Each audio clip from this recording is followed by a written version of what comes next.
இன்னைக்கு மாலையில் நான் உங்ககிட்ட பேச போறது ஸ்டாஃப் அண்ட் ராட். உமது கோலும் உமது தடியும் என்னை தேற்றும். இதற்கு பல இன்டர்பிரிட்டேஷன்ஸ், நிறைய இதற்கு விளக்கங்கள், அர்த்தங்களை அநேகர் போதகர்கள் பிரசங்கித்திருக்கிறாங்க. ஆனா இன்னைக்கு நான் பிரசங்கம் பண்ண போறது the staff and rod. Your staff and rod, they comfort me. ஆவிகள் என்னை தேற்றும். என்னது செய்யும்? சுமப்பது அப்பா வேலை, தேற்றுவது அம்மா வேலை. புரியலையா உங்களுக்கு? சுமப்பது தேற்றுவது. அதான் இயேசு சொன்னார், நான் போறேன் அம்மாவை அனுப்புறேன்னு.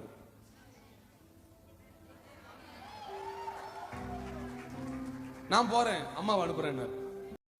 உமது கோலும் உமது தடியும் என்னை தேற்றும் அப்படின்னு ஒரு வசனம் இருக்குது. அதை ஜார்ஜ் அப்ரஹாம் சொல்றாரு. கோல் என்ன? அப்பாவை ஒப்பிடுறாரு. தடி என்றால் அம்மாவை ஒப்பிடுறாரு. அப்பா அடிக்கும் போது அம்மா வந்து தேற்றுவாங்க, மடக்குவாங்க, அடிக்காதீங்க அடிக்காதீங்க அப்படின்னு சொல்லுவாங்க அப்படின்னு ஜார்ஜ் அப்ரஹாம் சொல்றாரு. கோலும் தடியும் என்னை தேற்றும். இப்போ கோலும் தடியும் என்றதுக்கு இவர் ஒரு அர்த்தம் சொல்றாரு. பைபிளில் ரகசியத்தின் அடிப்படையில் நான் ஒரு அர்த்தம் சொல்றேன் கேளு. அது எல்லாரும் இப்போ அது அந்த வழியில் தான் போய்ங்கிறாங்க. நம்முடைய அப்பாவும் அம்மாவும் நம்ம கூட எவ்வளோ நாள் இருப்பாங்கன்னு நமக்கு தெரியாது. என்ன, அப்பா எவ்வளோ நாள் இருப்பாங்க, அம்மா எவ்வளோ நாள் நம்ம கூட இருப்பாங்க அப்படின்னு தெரியாது. கடைசி வரைக்கும் இருப்பாங்களா? அப்படி ஒன்று உலக நியதி இல்லை.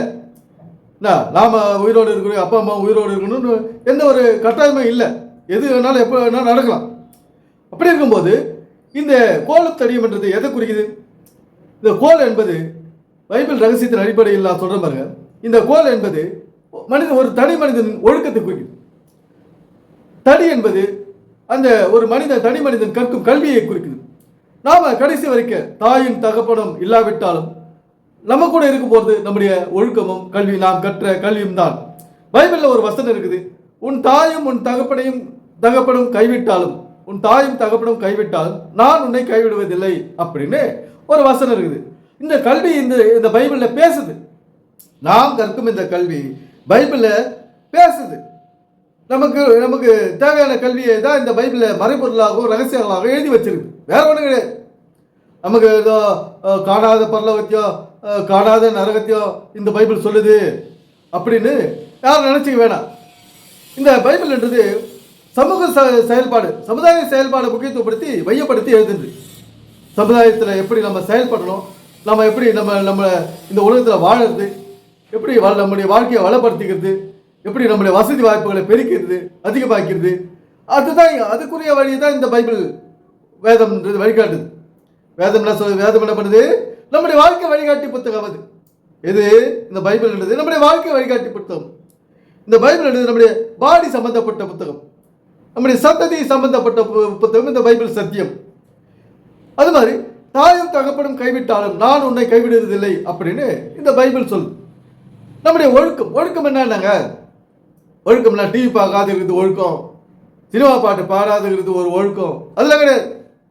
ஏன்னா தன்னுடைய கடமைகளை சரியாக செய்யாதது ஒழுங்கின்மை. அதை சரியாக செஞ்சுட்டா ஒழுக்கம். அந்தந்த நேரத்தில் செய்ய வேண்டிய வேலையை சரியாக செஞ்சுட்டா ஒழுக்கம். அதான் ஒழுக்கம், வேற ஒன்றும் கிடையாது. ஒழுக்கம்னா கடமுடி எப்போ தோத்திரம் சொல்லிக்கிறது கிடையாது. கணவனுக்கு செய்ய வேண்டியது கணவனுக்கும், கணவனானவர் மனைவிக்கு செய்ய வேண்டியது மனைவிக்கும், பிள்ளைகளுக்கும், பெற்றோருக்கும், உறவுகளுக்கும் செய்ய வேண்டியதை செய்தாதான் ஒழுக்கம். எல்லாரும் கூட சண்டை போட்டு நீ மணிக்கணக்கில் பைபிள் பற்றின பிரயோஜனம் கிடையாது அப்படின்னு நான் சொல்லல, பைபிள் சொல்லுது. இதுதான் சொல்லுது. ஒரு ஒற்றுமையை சொல்லுது, வாழ்க்கையில் ஒரு ஒற்றுமையை சொல்லுது, முன்னேற்றத்தை சொல்லுது, அன்பை சொல்லுது, அரவணைப்பை சொல்லுது, உறவுகளுக்கு உதவுவதை சொல்லுது. திடீர்னு ஒருத்தர் பெற்றோர் இருந்தாங்க, தகப்பன் இருந்தாங்க, மனைவி இருந்தாங்க, பெற்றோர் பிள்ளைகள் பெற்றோர் இருந்தது, இவங்களெல்லாம் நம்ம காக்கணும். அவங்களுக்கு செய்ய வேண்டியது செய்யலாம், அது ஒழுங்கின்மை. அவங்களுக்காக செய்யணும், இவங்களுக்காக செய்யணும் அப்படின்னா அதான் ஒழுங்கின்மை. அவங்களுக்கு செய்ய வேண்டியது யாராக இருந்தாலும் நம்முடைய உறவுகளுக்கும் மற்றவர்களுக்கும் செய்ய வேண்டியதை செஞ்சுட்டு போனால் அதான் ஒழுக்கம். இவங்க டிபிஎம்ல பெரிய அந்த காலத்தில் 40 வருஷத்துக்கு முன்னால் நியூஸ் பேப்பர் கூட படிக்க மாட்டான், நியூஸ் பேப்பர் கூட கண்ணில் பார்க்க மாட்டாங்க. அதில் படத்தை பார்த்தவங்க பாவம், இப்படியெல்லாம் இந்த காலகட்டம். அது ஏன்னா நம்முடைய அறிவு வளர பகுத்தறிவு வளர நம்ம இப்படியெல்லாம் சிந்திக்கணும். எது நமக்கு தேவையில்லை, எது செய்யக்கூடாது அப்படின்றத நம்ம சிந்தித்து செயல்பட்டாதான் வாழ்க்கையில் வெற்றி, நிம்மதி, ஒரு மகிழ்ச்சி இருக்கும். அதை விட்டுட்டு கண்டதுக்கெல்லாம் நம்ம பாஸ்டிங் இருந்துன்னு பாஸ்டிங்ன்றா பெரிய ஒழுக்கவாதின்னு அனுப்பு. எப்படி பாத்ரூம் அழுக்கா வச்சுட்டு வீட்டை ஒற்றை அடிக்காத வச்சுட்டு நம்ம பாஸ்டிங்ன்றா என்ன பயன் கிடையாது, ஒரு துளியும் பயன் கிடையாது. பைபிள் சொல்லுது, தாயின் தகப்பனையும் கைவிட்டாலும் நான் உன்னை கைவிடுதல் என்று இந்த கல்வி இந்த வேதத்திலே விளம்பிக் கொண்டிருக்கிறது, எடுத்துரைத்துக் கொண்டிருக்கிறது, கத்திக்கொண்டு கதறிக்கொண்டிருக்கிறது. இந்த கல்வி நாம் கற்கும் கல்வி, நம்முடைய பிள்ளைகள் சந்ததி கற்கும் கல்வி. பெற்றோரை பாதுகாக்க வேண்டும், நம்முடைய பிள்ளைகளை பாதுகாத்து வேண்டும், அவர்களுக்கு தேவையான கல்வியை கொடுக்க வேண்டும். இதுதான் உலக நியதி. உலக நியதி தான் இந்த நீதிமொழிகளாகி எல்லாத்தையும் எழுதி வச்சுக்குது. உலக நியதி எதில் எழுதி வச்சுக்குது? பைபிள் இருக்கிற நீதிமொழிகள், ப்ரோவர்ப்ஸ். இதெல்லாம் நம்ம போர்சில் ஆசர்ஸ் அவர்களுக்கு தெரியாது. இதுக்கெல்லாம் கொடுக்க மாட்டார். அமெரிக்காவில் 10 லட்சம் பெண்கள் எழுப்பிட்டாங்க, பெரிய அற்புதம் அடையாளம் நடக்க போகுது, உலகத்தில் பிரச்சனைலாம் தீரப்போகுது, சண்டை சச்சரவு ஓய போகுது. இதெல்லாம் எதுக்கு? இங்கே வீட்டில் தனி மனித சந்தோஷம் கிடையாது, ஒரு குடும்பத்தில் முன்னேற்றம் கிடையாது, எல்லாம் பணப்பட்ட 10க்கு 5க்கு இன்னைக்கு அடிச்சுக்கின்னு ஆனாலும் ஏன் இந்த நிலைமை?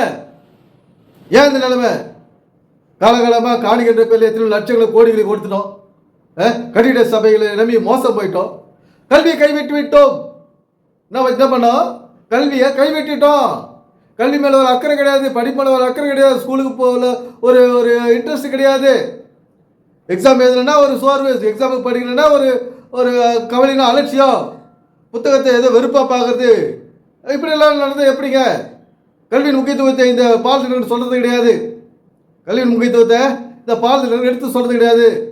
பரலோக நரகம் அதிசயம் அற்புதம் இதே சொல்லி கிறிஸ்துவ வாழ்க்கை இன்றைக்கு மோசம் போய்விட்டது. நண்பர்களே, நாம் இனியும் மோசமாகாமல் நம்மை நாம் காத்துக்கொள்ள வேண்டும். பகுத்தறிவோடு நடைமுறை வாழ்க்கைக்கு ஒத்து வர விஷயத்தை இந்த வேதத்திலிருந்து புரிந்து கொண்டு நமக்கும் நம்முடைய உறவுகளுக்கும் பெற்றோருக்கும் கணவன் மனைவி பிள்ளைகளுக்கும் சந்ததியினருக்கும் தலைமுறையினருக்கும் நாம் ஒரு பிரயோஜனமான வாழ்க்கையை வாழ வேண்டும் என்ற இறை நோக்கம். அதற்காகவே உருவாக்கப்பட்டது இந்த பைபிள். அதற்காகவே இயேசு மனிதனாக பிறந்து மரித்து 3ஆம் நாள் உயிர்த்தெழுந்தார். எனவே சிந்திப்போம், செயல்படுவோம். நன்றி, வணக்கம் நண்பர்களே.